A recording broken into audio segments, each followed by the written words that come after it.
Dans un futur proche, la Terre est au bord de l'extinction, ravagée par la famine et des tempêtes de poussière incessantes. Les cultures meurent une par une, et l'humanité est confrontée à une crise alimentaire sans précédent, condamnant la prochaine génération à mourir de faim. Pour beaucoup, l'agriculture n'est plus un métier, mais une lutte désespérée pour la survie. C'est dans ce monde mourant que vit Koopé, un ancien pilote et ingénieur de la NASA, reconverti en agriculteur. Il élève seul ses 2 enfants, Tom et la jeune Murphy, une fille exceptionnellement intelligente et curieuse. Koopé tente de leur offrir un semblant de normalité, mais elle sait que leur avenir est plus que sombre. Un jour, un phénomène étrange se produit dans la chambre de Murphy. Des livres tombent des étagères sans raison apparente, formant ce qu'elle appelle un fantôme qui essaie de communiquer avec elle. D'abord sceptique, Koopé réalise que les motifs laissés par la poussière au sol ne sont pas aléatoires. Il s'agit de coordonnées géographiques encodées en binaire. Poussé par la curiosité et un pressentiment, il décide de suivre ces coordonnées. Le voyage les mène à une installation secrète, dissimulée au lieu du monde. À sa grande surprise, il découvre qu'il s'agit du dernier bastion de la NASA, opérant dans l'ombre depuis des années.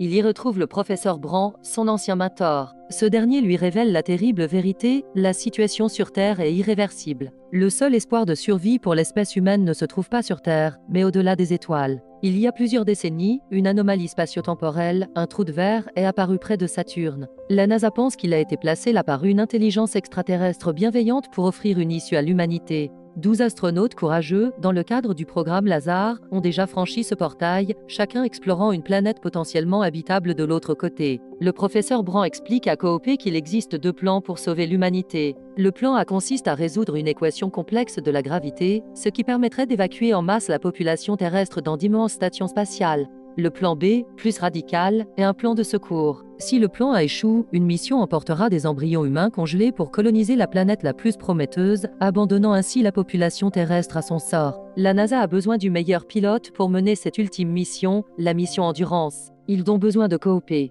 Pour lui, c'est un choix impossible, rester et voir ses enfants mourir de faim, ou partir avec l'infime espoir de leur assurer un avenir, au risque de ne jamais les revoir. Le cœur brisé, Koopé accepte la mission. L'adieu à ses enfants est déchirant. Murphy, persuadée que le fantôme de sa chambre lui a dit de retenir son père, est inconsolable. Elle refuse de lui dire au revoir, croyant qu'il les abandonne. Koopé lui laisse sa montre, en lui promettant qu'à son retour, il pourrait avoir le même âge. Une promesse qui semble insensée, mais qui scelle un lien indestructible entre eux à travers le temps et l'espace.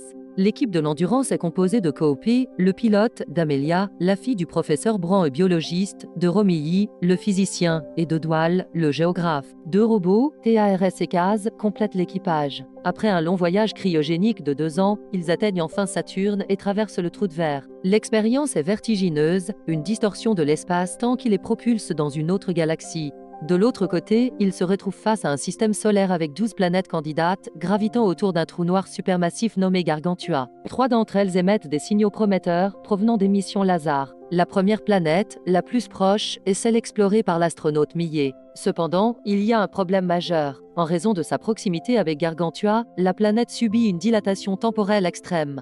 Chaque heure passée à sa surface équivaut à septembre années sur Terre. C'est un risque énorme, mais les données de Millet sont optimistes et la planète est la plus proche, ce qui économiserait du carburant. Il décide de tenter le coup, mais la prudence est de mise. Romilly restera à bord de l'Endurance en orbite pour étudier le trou noir, tandis que Koopé, Amelia et Dwal descendront sur la planète avec une navette. La descente est tendue. La planète Millet est un monde entièrement recouvert d'un océan peu profond, s'étendant à perte de vue. Ils atterrissent près du signal de la balise de Millet. Mais quelque chose cloche. Ils ne trouvent que les débris de son vaisseau, éparpillés. Amelia réalise alors leur terrible erreur de jugement. Les signaux qu'ils recevaient n'étaient pas continus, mais une simple répétition du signal d'arrivée, envoyé quelques minutes seulement avant leur propre atterrissage. Millet est probablement morte depuis des années de leur point de vue, mais seulement quelques instants du sien. Alors qu'ils collectent la boîte noire, une vision terrifiante apparaît à l'horizon. Ce qu'ils prenaient pour des montagnes lointaines sont en réalité des vagues gigantesques, hautes de plusieurs kilomètres. Une course contre la montre s'engage pour regagner la navette. Dwal, paniqué, tarde à rembarquer et est emporté par le mur d'eau colossal qui s'abat sur eux.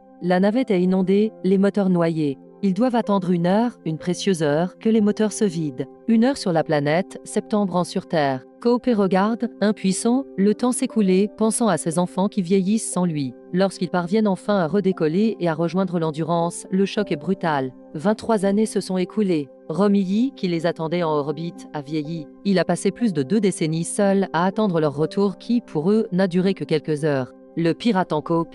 Il se précipite pour consulter les messages vidéo envoyés de la Terre. Il voit ses enfants grandir, devenir des adultes. Son fils Tom, marié, lui présente son premier petit-fils, qui meurt peu après de maladie. Puis vient un message de Murphy. Elle est devenue une jeune femme, une scientifique brillante travaillant aux côtés du professeur Brand. Elle est remplie de colère et de tristesse. Elle a le même âge que lui quand il est parti. C'est le jour de son anniversaire, l'anniversaire qu'il avait promis de fêter avec elle. Le cœur de Coop est brisé en 1000 morceaux. La mission, qui devait sauver sa famille, l'a arraché à leur vie. Il a manqué toute leur existence. La culpabilité et le chagrin le submergent. L'équipage est maintenant face à un nouveau dilemme. Le carburant est limité. Ils ne peuvent visiter qu'une seule des 2 planètes restantes avant de rentrer sur Terre, celle de Man ou celle d'Edmin. Amelia plaide pour la planète d'Edmin. Elle avoue être amoureuse de l'astronaute qu'il explore et croit que l'amour est une force qui transcende les dimensions. Coop, pragmatique et méfiant, rejette son argument. Il opte pour la planète de Man, dont les données sont plus prometteuses et dont l'astronaute, le docteur Man, continue d'émettre. C'est une décision logique, basée sur les faits, mais qui aura des conséquences désastreuses.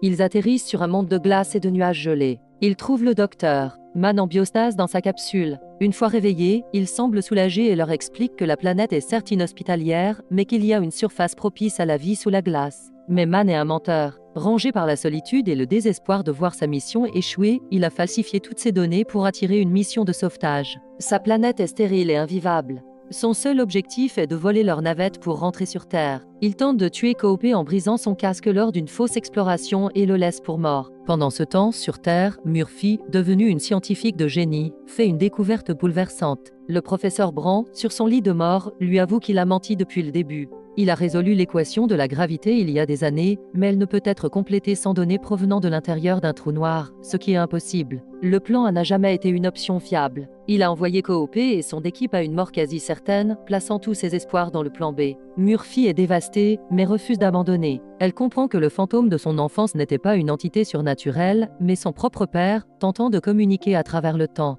Dans l'espace, Amelia sauve Coop de justesse. Il se précipite vers la navette pour empêcher Man de s'enfuir. Mais il est trop tard. Man décolle et tente de s'arrimer de force à la station Endurance, malgré les avertissements du système de sécurité. La procédure d'amarrage échoue catastrophiquement. Le sas explose, projetant Man dans le vide et endommageant gravement l'Endurance, qui part en vrille incontrôlable vers la planète de glace. Avec une maîtrise incroyable, Coop utilise la navette pour stabiliser la station mère en rotation, une manœuvre jugée impossible. Ils ont survécu, mais l'Endurance est à court de carburant. Il ne leur reste plus assez de ressources pour rentrer sur Terre. Leur seul espoir est d'utiliser la gravité de Gargantua comme une fronde pour se propulser vers la dernière planète, celle d'Edmin. Mais pour alléger le vaisseau et réussir la manœuvre, Coop et TARS devront se détacher et se laisser tomber dans le trou noir. C'est un sacrifice ultime. Coop fait ses adieux à Amelia, lui confiant la survie de l'humanité. Il se détache, plongeant dans l'obscurité infinie de Gargantua. Mais au lieu d'être écrasé par la singularité, Coop se retrouve dans un lieu au-delà de toute compréhension. Un Tesseract, une construction tridimensionnelle d'un espace à 5 dimensions. Il réalise qu'il se trouve à l'intérieur de la bibliothèque de la chambre de son enfance, mais à travers toutes les époques simultanément. Le fantôme de Murphy, c'était lui, depuis le futur. Les êtres du Bulk, cette intelligence supérieure, ne sont autres que les humains du futur, évolués au point de maîtriser l'espace et le temps. Ils ont créé ce Tesseract pour lui permettre de communiquer avec le passé. Grâce à TARS, qui collecte les données quantiques du trou noir, Coop peut enfin transmettre la solution de l'équation de la gravité à sa fille. Il manipule la gravité pour faire bouger l'aiguille de la montre qu'il lui a laissée, encodant les données en morse. Sur Terre, Murphy, adulte, retourne dans sa chambre d'enfant. Elle comprend. Elle déchiffre le message de la montre. Elle a la clé. Elle a sauvé l'humanité. Le Tesseract se referme. Coop est éjecté du trou de verre et se réveille dans un lit d'hôpital. Il est à bord d'une immense station spatiale, Coop Station, en orbite autour de Saturne. Une infirmière lui explique qu'il a été retrouvé dérivant dans l'espace. Grâce à lui, l'humanité a pu quitter la Terre mourante. Il est maintenant âgé de 124 ans en temps terrestre, mais son corps est resté jeune grâce à la relativité. Il demande à voir sa fille. On l'emmène dans une chambre où l'attend une femme très âgée, entourée de sa grande famille. C'est Murphy. Les retrouvailles sont poignantes, mais brèves. Murphy, sur son lit de mort, lui dit qu'un parent ne devrait pas avoir à voir son enfant mourir. Sa mission ici est terminée. Il doit repartir. Coop comprend. Sa place n'est plus ici, avec une humanité sauvée. Sa place est là-bas, dans l'inconnu. Il repart, vole un vaisseau et met le cap sur la planète Edma. Il part rejoindre Amelia, seul au milieu d'un nouveau monde, préparant le terrain pour un nouveau commencement, un nouvel espoir pour l'humanité, sur une planète lointaine où l'amour a su les guider. Si vous avez apprécié ce résumé, n'hésitez pas à vous abonner à ma chaîne Résumé de Movie.